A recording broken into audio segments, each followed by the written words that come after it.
Hello friends, ओम श्री गणेशाय नमो, ओम नमः शिवाय।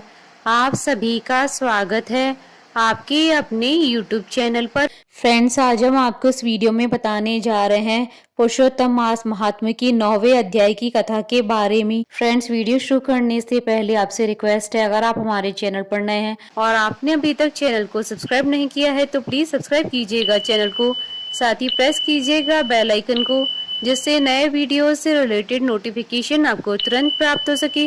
और वीडियो पसंद आने पर वीडियो को लाइक और शेयर जरूर कीजिएगा ताकि सभी भक्तों को इस वीडियो का लाभ प्राप्त हो सके। और कमेंट बॉक्स में जय श्री कृष्णा जरूर लिखिएगा। श्री गणेश जी को प्रणाम करते हुए पुरुषोत्तम भगवान श्री कृष्ण जी, संपूर्ण सृष्टि का पालन करने वाले भगवान विष्णु जी, ज्ञान प्रदान करने वाली माँ सरस्वती जी, सब पुराणों के कर्ता श्री व्यास जी तथा सभी ज्ञानी जनों के चरण कमलों में नमस्कार करके भगवान की श्रद्धा और भक्ति रस में डूबे हुए पुरुषोत्तम मास महात्म्य की कथा कहते हैं। पुरुषोत्तम मास महात्म्य 9वां अध्याय प्रारंभ। सूत जी बोले, तदंतर विस्मय से युक्त नारद मुनि ने मेधावी ऋषि की कन्या का अद्भुत वृतांत पूछा। नारद जी बोले, हे मुनि, उस तपोवन में मेधावी की कन्या ने बाद में क्या किया? किस मुनि श्रेष्ठ ने उसके साथ विवाह किया? श्री नारायण बोले, अपने पिता को स्मरण करते और बार बार शोक करते करते उस घर में कुछ काल उस कन्या के व्यतीत हुए। यूथ से भ्रष्ट हुई हरिणी की तरह घबराई, शून्य घर में रहने वाली, दुखाग्नि से उठी हुई भाफ द्वारा बहते हुए अश्रु नेत्र वाली, जलते हुए हृत कमल वाली, दुख से प्रतिक्षण गर्म श्वास लेने वाली, अति दीना गिरी हुई सर्पणी की तरह अपने घर में संरुद्ध अपने दुख को सोचती और दुख से मुक्त होने के उपाय को न देखती हुई उस कृशोदरी को उसके शुभ विषय की प्रेरणा से सांत्वना देने के लिए उस वन में अपनी इच्छा से पर क्रोधी, जिनको देखने से इंद्र भयभीत होते हैं, ऐसे जटा से व्याप्त साक्षात शंकर के समान भगवान दुर्वासा ऋषि आए। हे नारद, भगवान कृष्ण ने राजा युधिष्ठिर से कहा कि हे राजेंद्र, वह दुर्वासा आए जिसको कि आपकी माता कुंती ने बालपन में पसंद किया था। तब उन सुपूजित महर्षि ने देवताओं के आकर्षण करने वाली विद्या उन्हें दी थी। और हे भूपाल, जिन्होंने सब देवताओं से नमस्कार किए जाने वाले मुझको भी रुक्मणी के साथ रथ में बैलों की तरह जोता।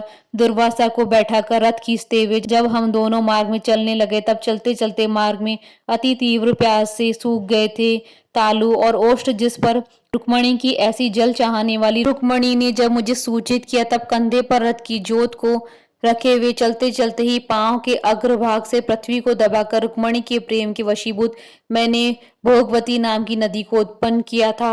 तब वही भोगवती ऊपर से बहने लगी, अनंतर उसी के जल से हे महाराज, रुक्मणी की प्यास को मैंने बुझाया। इस प्रकार रुक्मणी की प्यास का बुझना देख उसी क्षण अग्नि की तरह दुर्वासा क्रोध से जलने लगे और प्रलय की अग्नि के समान उठकर दुर्वासा ने श्राप दिया। बोले, बड़ा आश्चर्य है हे श्री कृष्ण, रुक्मणी तुमको सदा अत्यंत प्रिय है, अतः स्त्री के प्रेम से युक्त तुमने मेरी अवज्ञा कर अपना महत्व दिखलाते हुए इस प्रकार से उसे पानी पिलाया था, तुम दोनों का वियोग होगा, इस प्रकार उन्होंने मुझे श्राप दिया था। हे युधिष्ठिर, वही यह दुर्वासा मुनि है, साक्षात रुद्र के अंश से उत्पन्न, दूसरे काल रुद्र की तरह महर्षि अत्रि के उग्र तप रूप, कल्पवृक्ष के दिव्य फल, पतिव्रताओं के सिर के रत्न, अनुसया भगवती के गर्भ से उत्पन्न अत्यंत मेधा युक्त दुर्वासा नाम के ऋषि, अनेक तीर्थों के जल से भीगी हुई जटा से भूषित सिर वाले साक्षात तपोमूर्ति दुर्वासा ऋषि को आते देखकर कन्या ने शोक सागर से निकलकर धैर्य से मुनि की चरणों में प्रार्थना की। प्रार्थना करने के बाद जैसे वाल्मीकि ऋषि को जानकी अपने आश्रम में लाई थी, वैसे ही यह भी दुर्वासा को अपने घर में लाकर अर्घ्य पाद्य और विविध प्रकार के जंगली फलों और पुष्पों से स्वागत के लिए आज्ञा लेकर आदर पूर्वक पूजन कर तदंतर हे राजन, वह बाला बोली, कन्या बोली, हे महाभाग, हे अत्रि कुल के सूर्य, आपको प्रणाम है। हे साधु, मेरी अभाग्या के घर में आज आपका शुभागमन कैसे हुआ है? हे मुने, आपके आगमन से आज मेरा भाग्योदय हुआ है, अथवा मेरे पिता के पुण्य के प्रवाह से प्रेरित मुझे सांत्वना देने के लिए तो आप मुनि सतम आए हैं। आप जिसे महात्माओं के पांव की धूल जो है वह तीर्थ रूप है, उस धूल का स्पर्श करने वाली मैं अपना जन्म सफल कर सकी हूँ। आज मेरा व्रत भी सफल है। आप जिसे पुण्य आत्मा के जो मुझे दर्शन हुए हैं, अतः आज मेरा उत्पन्न होना मेरा पुण्य सफल है। ऐसा कहकर वह कन्या दुर्वासा के सामने चुपचाप खड़ी हो गई। तब भगवान शंकर के अंश से उत्पन्न दुर्वासा मुनि मंद हास्य से युक्त बोले, दुर्वासा बोले, हे द्विज सुते, तू बड़ी अच्छी है, तूने अपने पिता के कुल को ताड़ दिया है। यह मेधावी ऋषि के तप का फल है जो उन्हें तेरी जैसी कन्या उत्पन्न हुई। तेरे धर्म में तत्परता जान कैलाश से मैं यहाँ आया हूँ। तेरे घर आकर तेरे द्वारा मेरा पूजन हुआ है। हे वरारोहे, मैं शीघ्र ही बद्रिका आश्रम में मुनीश्वर सनातन नारायण देव के दर्शन के लिए जाऊंगा, जो प्राणियों के हित के लिए अत्यंत उग्र तप कर रहे हैं। कन्या बोली, हे ऋषि, आपके दर्शन से ही मेरा शोक समुद्र सूख गया। अब इसके बाद मेरा भविष्य उज्ज्वल है, क्योंकि आपने मुझे सांत्वना दी है। हे मुने, मेरी इस प्रादुर्भूत बड़ी भारी ज्वाला युक्त दुख रूपी अग्नि को क्या आप नहीं जानते हैं? हे दया सिंधु, हे शंकर, उस दुख अग्नि को शांत कीजिए। मेरे विचार से हर्ष का कारण मुझे कुछ दिखलाई नहीं देता। न मुझे माता है, न पिता है, न भाई है जो धैर्य प्रदान करता था। दुख समुद्र से पीड़ित मैं कैसे जीवित रह सकती हूँ? जिस जिस दिशा में देखती हूँ वह दिशा मुझे शून्य प्रतीत होती है। इसलिए हे तपोन दे, मेरे दुख का निस्तार आप शीघ्र करें। मेरे साथ विवाह करने के लिए कोई भी तैयार नहीं होता है।